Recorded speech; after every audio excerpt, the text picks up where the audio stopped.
Church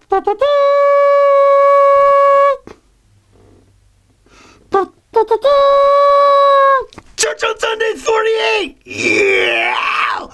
It's great! Ha! Church on Sunday 48! This is Alexa.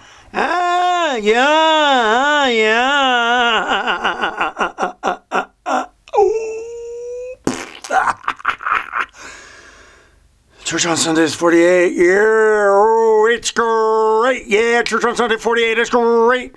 And, you know, I gotta be honest with you, you know, when I do a video, and then that video ends, and then I'm still kind of resonating from the last one that I did, but, you know, so I think I'm just gonna kind of go with it and just let go and let God and just kind of gotta go with it and let God gonna do it. That spiritual voice. I'm still excited from last time I was talking about that video that was before this one. But that spiritual voice, and that has been the most rewarding. You know, and I've given the other examples and the other stories that I've had, you know, when, you know, like when I was looking for my daughter in the zoo, and it said, and my spiritual voice said, you need to turn around and go the other way because you're going the wrong way. I can't remember exactly because it's been a long time ago, but it was like, you need to turn around and go the other way because this is the wrong way. Basically what was said. And so I'm like, okay. Boom, you know, it's kind of like, you know, when you're trying to tune into that spiritual voice and it speaks, you know, it's probably, and you know, and this is a really very important aspect to it too. It's one thing to listen, it's one thing to hear it, and that's really exciting, but it's another thing to act. It's one thing to listen to it, but then to act and to do it. Because in your growth with doing things, you'll disregard it, and you won't listen, and you won't act on what it says. And it took me a long time to say, okay, and then do it. Because you want to know something? You want to know something? I tell you something. You want to know something? I tell you something. Everybody has that voice because, and you know what? Here's one thing to prove it. And it's like, people, I mean, I'm sure just about everybody out there, something inside told me that. Oh, I knew that. I should have done that. Something inside told me that, and I should have done that. And then you didn't do it. You know, and that has been the biggest thing that's been the most challenge. The most challenging is to act after you hear it. Because sometimes, you know, like say, for instance, I was in the grocery store and the voice said, no, you don't need that. But then how many times you ignore it and you do it anyways, right? I mean, it's there, and that voice is there to empower you and to bring, the things that you would want that's going to help enrich your life and help you ascend.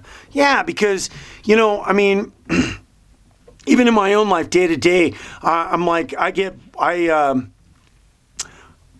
that voice all the time, a lot of times. And a lot of times I don't listen, you know, and I don't. And I feel bad right now when I think about that because that's where I need to be. You know, because you're dealing with a battle within yourself too. That voice will speak to you and tell you what you need to do, but then it's up to you to listen and act. You need to listen and act and do what that nudge, do what that voice says.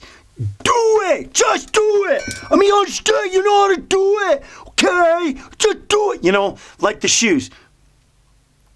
Something kept pushing me, and I went, and then I finally did it. I found the most comfortable shoes I've had my whole life.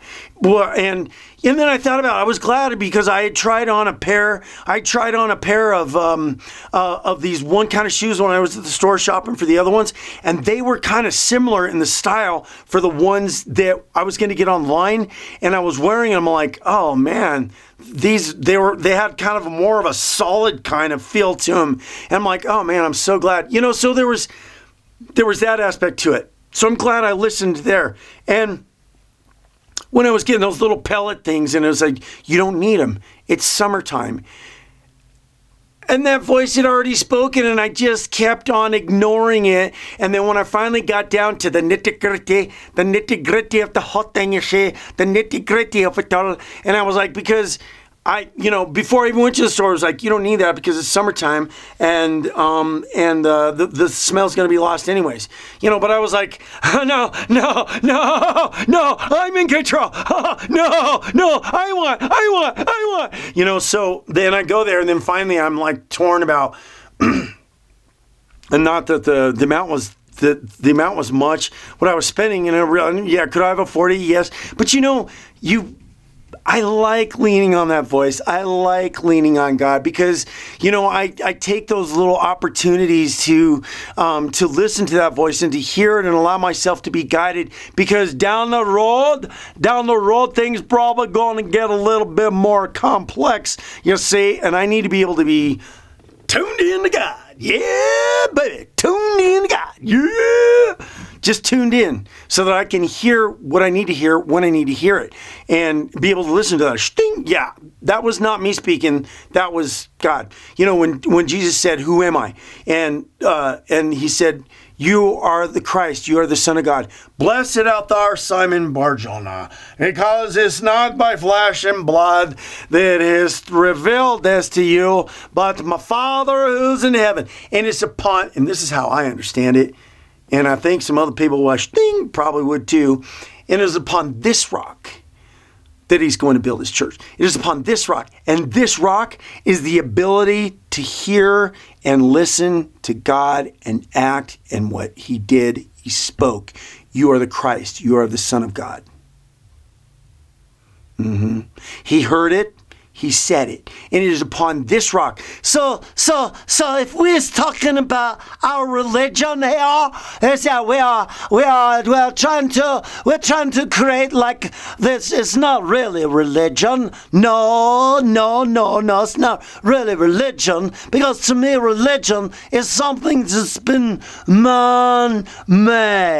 Okay, it's like you went and you created your little special book, or your special this, or your writing, or whoever that guy is, Captain John, and he had his version, and everybody's got their different versions, and religion is no.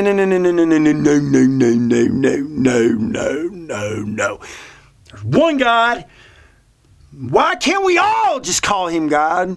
There's so many different names for God too, with all these different religions and what they say and think he is, and no. We just need to all call him God and realize that we're all one happy family.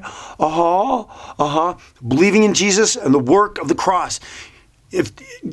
No, Jesus is a Christian. No. There's lots of other religions out there that believe and understand that Christ existed. Okay, so understanding the work of the cross and your ability to hear and listen to God. Most importantly, to hear, that's going to take some effort. And then when you hear, but then the other synergistic thing that you must do after that is your ability to listen and to act, to speak, to move, to go, to whatever it is, to not buy the little smelly pellets because it's summertime and you don't need it. And I would. If I had gotten them, I'd been spraying them around, and then the windows are open and it's just constantly being lost anyway. When it's going to work, is when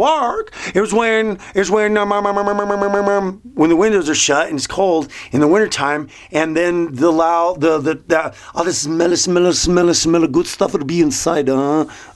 So, it's like, and those little small things, I just say thank you, because, and I'm glad. And I love that spiritual voice. I love that inner voice that's there. And you will too. Yeah, buddy. Yeah.